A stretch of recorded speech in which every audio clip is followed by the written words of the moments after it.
안녕하세요, 신작가입니다. 한국 드라마는 이제 전 세계에서 인기를 끄는 콘텐츠가 됐습니다. 이렇게 한국의 문화 콘텐츠가 세계로 뻗어나가는 데는 넷플릭스가 커다란 역할을 했습니다. 그러면서 자연스럽게 한국의 문화 콘텐츠는 자유진영을 대표하는 위치에 서게 됐습니다. 넷플릭스의 한국 드라마 오징어 게임이 미국에서 1위를 했다는 기사가 나왔습니다. 이정재 주연의 드라마 오징어 게임이 한국 작품으로 미국 넷플릭스에서 인기 작품 1위를 차지한 것은 처음 있는 일입니다. 넷플릭스 순위 집계 사이트 플릭스 페트롤에 따르면 넷플릭스 한국 오리지널 드라마 오징어 게임은 미국 1위 오티스의 비밀 상담소를 앞질렀습니다. 월드 랭킹 TV쇼 부분에서도 2위를 기록하며 세계적인 인기를 끌고 있습니다.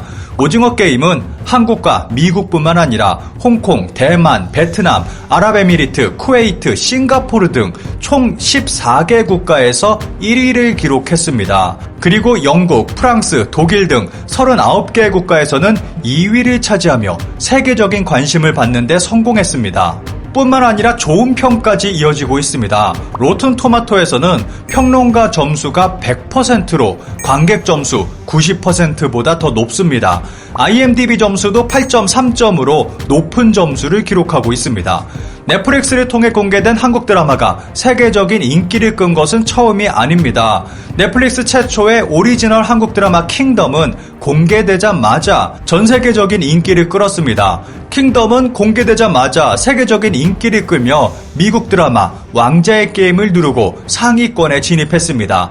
미국 경제지 포브스는 킹덤2는 최고의 좀비쇼라며 킹덤2의 좀비들은 AMC 좀비 드라마 속 좀비처럼 꾸물거리지 않고 훨씬 빠르다. 다시 한번 워킹데드를 뛰어넘다 라고 극찬하기도 했습니다. 라이프스타일 웹사이트 트레일리스트는 왕자의 게임이 그립다면 몰아봐야 할 완벽한 시리즈, 신기한 모자, 불붙은 화살, 엄청난 특수효과, 센스8의 배두나까지 봐야만 하는 이유로 가득하다고 언급했습니다. 영국 매체 가디언의 1호판인 옵저버도 왕자의 게임의 정치적 음모, 기생충의 계급 갈등에 좀비의 위협을 더했다고 호평했습니다. 이후 공개된 넷플릭스 오리지널 한국 드라마 스윗홈은 미국 순위 3위에 오르기도 했습니다. 최근에는 드라마 DP가 세계적인 화제를 불러 모으고 있습니다. 한국의 부정적인 내용을 다루고 있지만 오히려 이러한 것이 한국에 관심을 갖게 하는 효과를 불러오고 있습니다. 특히 태국, 베트남 등 징병제 국가에서는 인기 순위 1위를 달리며 더 큰 관심을 모으고 있습니다. 이러한 넷플릭스 한국 드라마는 날개에 달린 듯 전 세계에서의 인기가 한없이 올라가고 있습니다. 그 이유 중 하나는 소재의 다양성으로 볼 수 있습니다. 그동안 한국 드라마는 사랑 타령이라는 단 하나의 소재로 통일되어 왔습니다. 그런데 넷플릭스 드라마는 세계인이 공감할 수 있는 다양한 소재로 한국 드라마의 수준을 한층 더 발전시켰습니다. 이런 넷플릭스는 그 어느 나라보다도 한국에 커다란 투자를 하고 있습니다. 넷플릭스는 2021년 한국 콘텐츠에 5,500억 원을 투자한다고 밝혔습니다. 넷플릭스는 한국 영화와 드라마가 세계적 인기를 끄는 것이 일시적인 현상이 아니라며 단순히 일시적인 유행이나 현상을 넘어 글로벌 대중문화의 한 장르로 자리 잡고 있다고 밝혔습니다. 한국 콘텐츠는 넷플릭스가 아시아에서 자리 잡는 데 가장 큰 역할을 했습니다. 그리고 넷플릭스는 한국 콘텐츠를 발판으로 더 넓게 성장하려는 계획을 하고 있습니다. 넷플릭스는 한국에 대한 투자만이 아니라 그 어느 나라에서도 볼 수 없는 홍보까지 벌이고 있습니다. 넷플릭스는 홍보를 위해서 유튜브를 적극 활용하고 있습니다. 기본적으로 각 나라와 지역별 채널이 존재하고 관련 콘텐츠를 홍보하고 있습니다. 여기에 더 세분화돼서 특정 장르만 모아놓은 채널이 있습니다. 아니메, 코미디 같은 장르를 홍보하고 관련 인터뷰 등을 볼 수 있습니다. 그런데 한국 드라마나 시리즈는 더 신경 쓰는 모습을 보여주고 있습니다. 한국 콘텐츠는 서구권에서 비교적 관심이 적은 성향이 있어서 홍보가 힘든 부분이 있습니다. 그래서 넷플릭스는 더 수은이라는 영어 유튜브 채널을 통해서 서구권의 한국 콘텐츠를 홍보하고 있습니다. 드라마 촬영 현장과 배우들의 인터뷰 등은 물론이고 심지어는 킹덤으로 전 세계적인 주목을 받았던 한국의 갓을 소개하는 등 외국인들이 모르는 한국 문화에 대해서도 소개하고 있습니다. 현재 채널 시작 2년 만에 구독자가 200만 명이 넘는 대형 채널로 성장해 있습니다. 넷플릭스는 단순히 자금 지원만 하는 것이 아니라 한국 콘텐츠를 지속적으로 세계에 홍보하고 있습니다. 넷플릭스가 이렇게 어느 나라에서도 하지 않는 홍보 활동을 하는 것은 한국 콘텐츠의 영향력이 그만큼 크다는 것을 보여주는 모습이라고 할 수 있습니다. 이것은 한국 콘텐츠가 넷플릭스를 먹여 살리는 큰 비중을 차지하고 있다고 볼 수도 있습니다.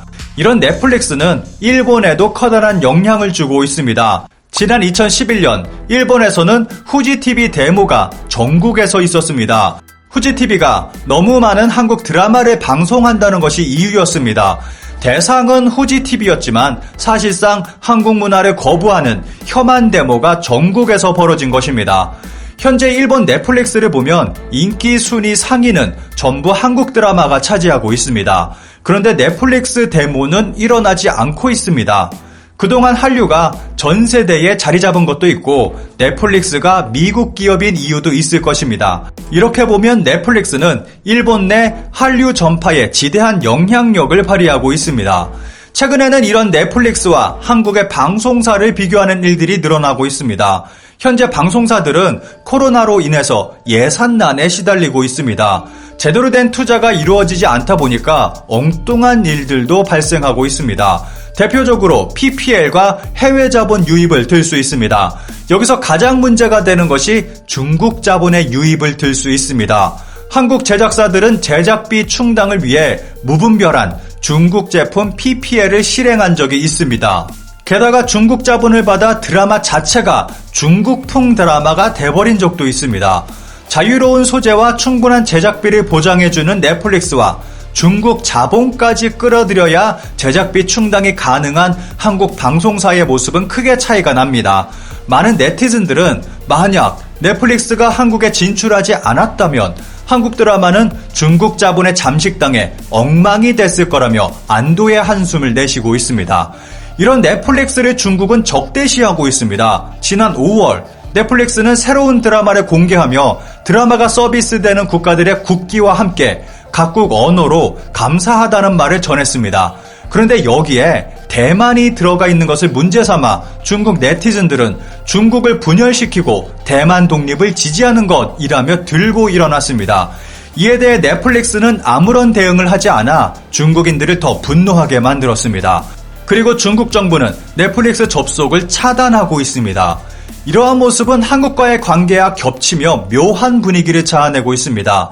넷플릭스로 인해 중국 자본에서 자유로워질 수 있었고 전 세계적 인기를 끌고 있는 한국의 콘텐츠, 그로 인해 넷플릭스의 커다란 지분을 차지하고 있는 한국 콘텐츠, 이런 넷플릭스를 적대시하는 중국, 그리고 한국 콘텐츠를 적극 홍보하고 지지하고 있는 넷플릭스, 이런 모습이 자유진영과 공산진영의 구도로 보인다는 의견이 많습니다. 그와 동시에 한국 드라마는 자유진영을 대표하는 문화가 돼버린 분위기가 형성됐습니다. 실제로 한국의 문화는 미얀마, 태국 등의 나라에서 민주주의를 전하는 주요한 매개체가 되고 있습니다. 중국 시진핑 정권은 한국의 K-팝을 사실상 금지시켰습니다. 그런데 한국의 드라마는 중국이 적대시하고 있는 넷플릭스의 중심에 자리하고 있습니다. 그리고 중국인들은 어둠의 경로를 통해서 이런 한국 드라마를 시청하며 자유라는 것을 간접 체험하고 있습니다. 이런 모습을 보고 있으면 한국 문화는 진짜 민주주의와 자유를 전하는 매개체라는 생각이 듭니다.